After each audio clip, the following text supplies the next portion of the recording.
Witness to a genocide without witness. When I was born in Tamlila, I was greeted by the sounds of low-flying bombs and rocketing shells exploding all around me. The bombs chased me, though I was a child, because I was born into the world as a Tamilian. When I was on my dad's shoulders and on my mother's lap, I felt a sense of security, yet I cried as the roof of our house was bombarded by shells. I crawled and played in the light of a single candle in a bunker, more than I did playing outside. When mothers fed their children, showing the stars and moon in the sky, the Tamil mothers showed the bomber planes in the sky, which were our moon and star. The Sri Lankan government declared no fire zones, and the parents, along with many others, hoped that this meant we, the children, would be protected. International law states killing children would constitute a war crime. Yet when the bombs were dropped, the children's bodies were torn apart, killing many innocent children. I remember hearing my mother scream over the sound of a bomb while I was playing outside the bunker. Children grieved the murder of their mothers, who were hit by shells while they went out looking for their children. Yet the state media broadcasted that it was the Tamil tigers who were killed. Life within the no-fire zone has become so cruel that mothers are crying as they can no longer find their children who are crying for milk. The war criminals planned and carried out the genocide of Tamils without any witness. Genocide committed by war criminals proved to be so vicious that nobody could escape. For Tamils, it is a tainted history that we have been subject to genocide since Sri Lanka claimed to have gained independence. Yet since independence, Tamils were targeted and killed. Amongst the Tamil massacres, the Black July massacre in 1983 devastated the Tamils. When Tamils' lives, language and culture were destroyed, Tamils fought for justice. They fought to defend themselves. Tamils who fought for justice became targets. Whenever and wherever Tamils raised their voices for rights, their vocal cords were crushed as they were brutally tortured and killed. Continuation of such brutal Tamil genocide that started in Sampur in 2006 and ended in Mullivaikkaal this month on May 18, 2009.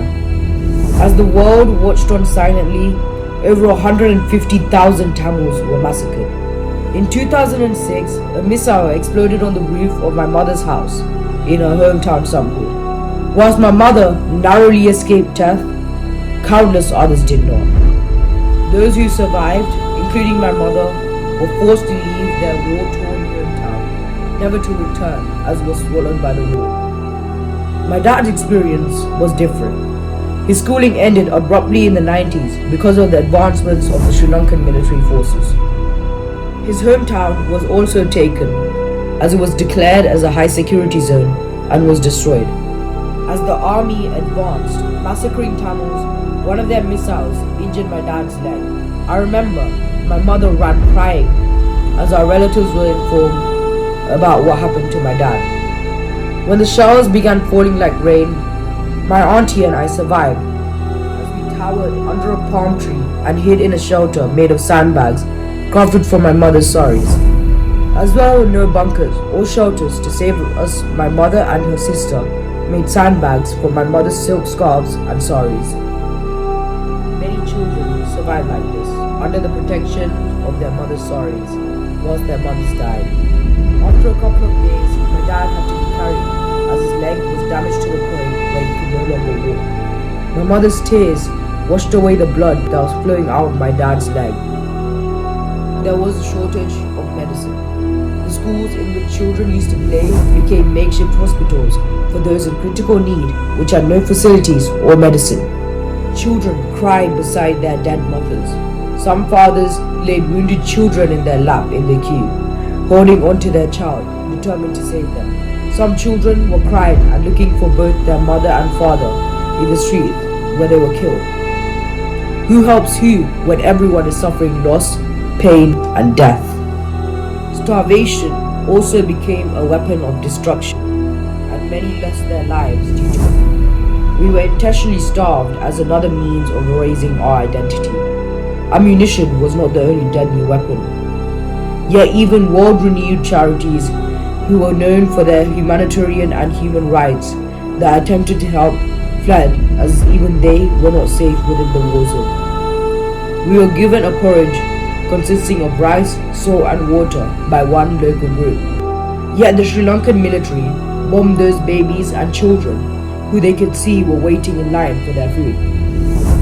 We realized this too late, as it only came apparent when the planes we were expecting to come save us came over our heads, dropping bombs on us. Everywhere we looked, there were dead bodies and injured innocent civilians. Mullivaikkaal, a tragic land on earth, a land soaked in the blood of Tamils and dead bodies. It is our duty to get justice, though 12 long years have lapsed, for those who died, for those whose dreams were cut short, for those who lost their loved ones just because they were Tamils. We thought the world would help us, but instead we were abandoned. With faith, let's take a vow to fight for justice and pray for our rights. Mullivaikkaal is not the end, but the beginning of the Tamils' freedom.